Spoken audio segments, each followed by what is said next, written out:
Подписчикам привет! Сегодня фильм «Забытая мелодия для флейты», 1987 год, авторы сценария Брагинский и Рязанов, режиссер Рязанов, в ролях Филатов, Догилева, Купченко. Фильм про любовь, вернее, про любовный треугольник. А еще фильм про чиновников, которые не пашут, не сеют, не строят, но вполне себе безбедно существуют. Я помню, когда смотрела фильм в первый раз, меня рассмешил текст песни, которую исполнял многострадальный хор. Каково же было мое удивление, когда я узнала, что автором является Евтушенко. 1960 год, называется стихотворение «Заклинание».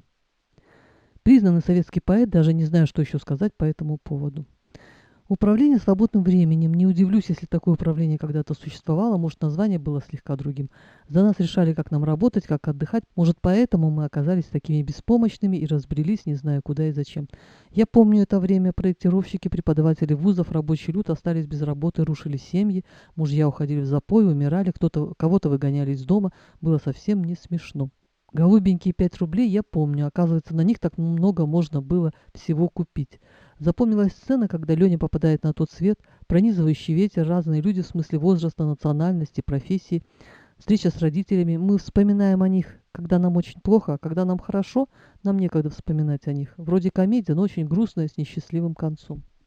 Хотелось бы сказать про актрису Татьяну Догилеву. Вот не Моника Белуччи, но нет фальши, так все честно и правдиво, а ведь веришь в любовь так Лене. Финальная сцена, когда Лида спасает Леню со словами «Я люблю тебя, я хочу, чтобы ты жил, не умирай». 36 лет назад эта сцена потрясла меня.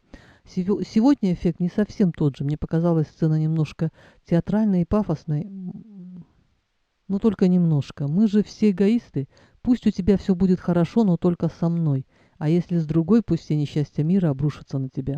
А оказывается, есть люди, которые просто очень сильно любят. Правда, их очень мало, но я таких не встречала. А многие ли из нас готовы сказать «будь счастлив, даже если ты не со мной»? И жену жалко, пусть брак по расчету, но Леню она любила, опять же порода, воспитание, уровень соответствующий, да и просто приятная женщина. Так бывает, что тут поделаешь, и главного героя понять можно. На одной чаше весов сильное чувство, а ты не свободен, а на другой страх потерять все, теплое место, устроенный быт, машины, загранкомандировки. Я хоть и женщина, но очень даже могу его понять. Да, рассуждать-то мы все умеем, просчитывать, что нам выгодно, а что не очень, но вот сердце-то не уговоришь, не умеет оно рассуждать и просчитывать. Оно или болит, или отказывается служить. Когда умирающий Леня, хватая ртом воздух, зовет Лиду, и она слышит его и бежит к нему: «Ленечка, родной, только не умирай, родной, любимый, я так люблю тебя, Господи, сделай же что-нибудь». И он возвращается. Две женщины, обе вроде любят его, но я не могу представить, что обращение Лиды к умирающему Лене произносит Лена, жена Лени. Вот не могу и все. Скорее всего, этого бы не было. Может, за это Леня полюбил Лиду, живую, настоящую. Если ест, то с удовольствием. Если играет в театре, то на все 100. Если любит, то до конца.